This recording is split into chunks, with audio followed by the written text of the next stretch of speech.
تعالي أما أقول لِك إزاي تعملي أحلى أندومي بطعم الشطة المولعة، بس من فضلكم اللي بيحب الأندومي يدوس لايك ويشترك في القناة علشان عاملة معاكم وصفات تجنن، يلا جيبوا واحد أندومي بطعم الشطة المولعة ويلا بينا نعمله مع بعض. هنكون محضرين عندنا حلة على النار فيها مَيّة مغلية، هننزل بكيس الأندومي وهنقلبه كده تقليبة، وهنقلبه على اليمة التانية وهنسيبه على البوتاجاز بعد الغليان حوالي دقيقتين عما يتعمل معانا. طبعًا هو ما بياخدش أي وقت خالص، هو من الوجبات السريعة جدًا، يعني لو مكسلة تعملي أكل هتعمليه وفي ثانية هيكون جاهز معاكِ. وبكده عملنا معاكم أحلى طبق أندومي جميل جدًا بطعم الشطة المولعة، تعالوا أمّا نقدّمه مع بعض. طبعًا مكتوب على الكيس إنِّك بتشيلي الأندومي كده من الشوربة بتاعته وتحطيه في الطبق وتضيفي عليه التوابل.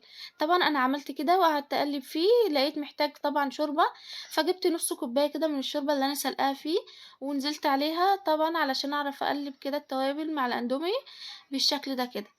وبكده أحلى طبق أندومي بقى جاهز معانا وبألف هنا ليكم، ما تنسوش بقى تشتركوا في القناة وتدوسوا لايك.